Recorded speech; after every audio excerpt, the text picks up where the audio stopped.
रत्नसानुशरासनं रजतादिशृङ्गनिकेतनं सिञ्जिनीकृतपन्नगेश्वरमच्युतानलसायकं क्षिप्रदग्धपुरात्रयं त्रिदशालयैरभिवन्दितं चन्द्रशेखरमाश्रये मम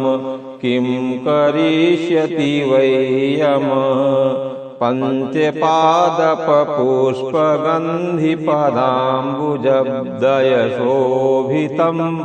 भाललोचनजातपावकदग्धमन्मथविग्रहं भस्मदिग्धकलेवरं भवनाशिनं भवमव्ययम् चन्द्रशेखरमाश्रये मम किं करिष्यति वै यमः मत्तवारणमुख्यचर्मकृतोत्तरीयमनोहरं पङ्कजनासनपद्मलोचनपूजिताङ्घ्रिसरोरुहं देवसिद्धतरङ्गिणीकरसिक्तशीतजटाधरं चन्द्रशेखरमाश्रये मम किं करिष्यति वै यमः कुण्डलीकृतकुण्डलीश्वरककुण्डलं वृषवाहनं नारदादिमुनीश्वरस्तुतवैभवं भुवनेश्वरम् अन्धकान्तकमाश्रितामरेपादपं शमनान्तकं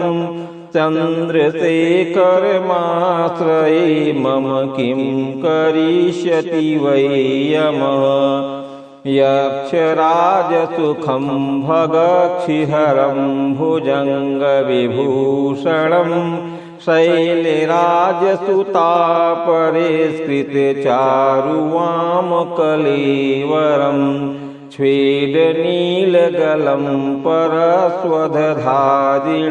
मृगधारिणं चन्द्रशेखरमाश्रये मम किं करिष्यति वै यमः भेषजं भवरोगिणामखिलापदामपहारिणं दक्षयज्ञविनाशिनं त्रिगुणात्मकं त्रिविलोचनं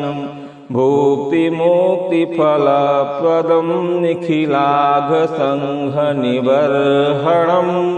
चन्द्रशेखरमाश्रये मम किं करिष्यति वै यमः भक्तवत्सलमर्चतां निधिमक्षयं हरिदम्बरं सर्वभूतपतिं परात्परमप्रमेयमनुपमं भूमिवारिन भोहुतासन सोमपालितस्वाकृतिं चन्द्रशेखरमाश्रये मम किं करिष्यति वै यमः विश्वश्रेष्ठिविधायिनं पुनरेव पालनतत्परं संहरन्तमथ प्रपञ्चमशेषलोकनिवासिनं क्रीडयन्तमहर्निशं गणनाथयूथसमावृतं चन्द्रशेखरमाश्रये मम किं करिष्यति वै यमः रुद्रं पशुपतिं स्थाणुं नीलकण्ठम् उमापतिं नमामि शिरसा देवं किं नो मृत्युः करिष्यति कालकण्ठं कलामूर्तिं कालाग्निं कालनाशनं नमामि शिरसा देवं किं नो मृत्युः करिष्यति नीलकण्ठं विरूपाक्षं निर्मलं निरुपद्रवं नमामि शिरसा देवं किं नो मृत्युः करिष्यति वामदेवं महादेवं लोकनाथं जगद्गुरुं नमामि शिरसा देवं किं नो मृत्युः करिष्यति देवदेवं जगन्नाथं देवेशमृषभध्वजं नमामि शिरसा देवं किं नो मृत्युः करिष्यति